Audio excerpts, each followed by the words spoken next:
Indonesia merupakan negara dengan jumlah penduduk 269 juta jiwa. Jumlah ini menempatkan Indonesia berada di peringkat 4 besar dunia. Selain itu, wilayah Indonesia sendiri terdiri dari beberapa kepulauan. Hal ini yang membuat sistem demokrasi di Indonesia terbilang cukup rumit bila dibandingkan dengan negara lainnya. Lalu, bagaimana pendapat masyarakat saat ini tentang pilkada yang akan dilaksanakan pada tahun 2020 ini?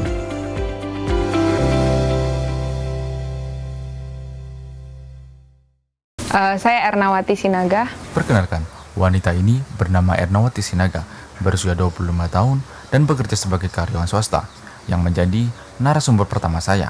Pekerjaan utama saya sebagai karyawan swasta. Saya sebagai karyawan swasta kurang lebih sudah 5 tahun. 5 tahun bekerja sebagai karyawan swasta, wanita ini ternyata baru sekali mengikuti pemilu. Saya tidak tahu ya yang dulu itu seperti apa, karena saya baru ikut pemilu itu satu periode, itu zamannya Bapak Jokowi. Baru sekali mengikuti pemilu, wanita ini sudah mengetahui masalah politik di Indonesia, seperti politik uang dan politisasi SARA. Sadar dan tahu, apalagi kalau untuk kalangan menengah ke bawah ya, yang masyarakatnya itu tidak kenal dan tidak tahu kandidatnya itu siapa dan seperti apa backgroundnya.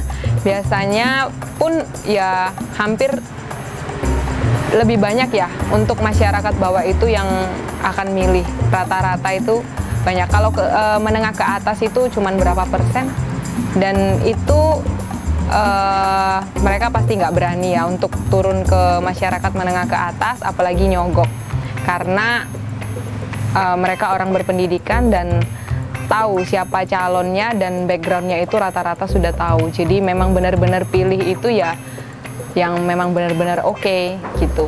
Wanita ini juga memiliki pandangan yang berbeda mengenai seberapa penting adanya pemilu ini. Sangat penting, terlebih untuk dia setelah menjabat ya. Jadi apa yang dia lakukan untuk program-programnya sebelum atau pada waktu dia mencalon itu dijalankan, dan ternyata untuk perekonomian itu juga lebih penting. Kalau perekonomian pembangunannya oke, berarti perekonomiannya juga oke. Berikutnya adalah narasumber kedua. Nama saya Pujiana, saya berusia 27 tahun. Perkenalkan, Ibu Pujiana berusia 27 tahun dan bekerja sebagai pedagang ayam potong. Pekerjaan utama saya adalah berdagang, lebih tepatnya pedagang ayam potong. Di sini saya kurang lebih sudah hampir 2 tahun. Dengan usia saat ini, Ibu Pujiana juga menyadari adanya masalah dengan demokrasi di Indonesia.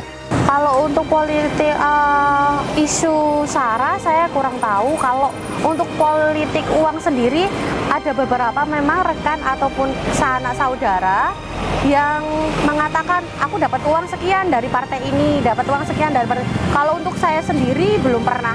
Dan wanita ini masih percaya pemilu merupakan suatu hal yang penting untuk negara ini. Ya, menurut saya sih penting sekali, karena dengan adanya pemilu ini masyarakat bisa menentukan pilihannya masing-masing untuk mendapatkan pemimpin yang baik menurut masyarakat tersebut. Setelah saya mendengar pendapat dari dua narasumber itu, saya merasa bersyukur. Ternyata masih ada orang yang memiliki rasa kepedulian terhadap negara ini. Ini juga berarti mereka percaya satu suara mereka sangat berarti untuk perubahan pada negara ini. Saya berharap Bawaslu lebih selektif dalam menerima calon ataupun kandidat kepala daerah. Harapan kami sebagai masyarakat kecil itu untuk pemerintah dapat melakukan tugasnya dengan baik dan dapat menjalankan tugasnya sesuai dengan yang telah ditentukan, dan masyarakat menunggu janji-janji kampanye agar dapat dijalankan dengan baik. Mari kita ikut mengawasi proses demokrasi untuk mewujudkan Pilkada 2020 yang bersih, karena hak pilih merupakan milik kita bersama. Ayo awasi.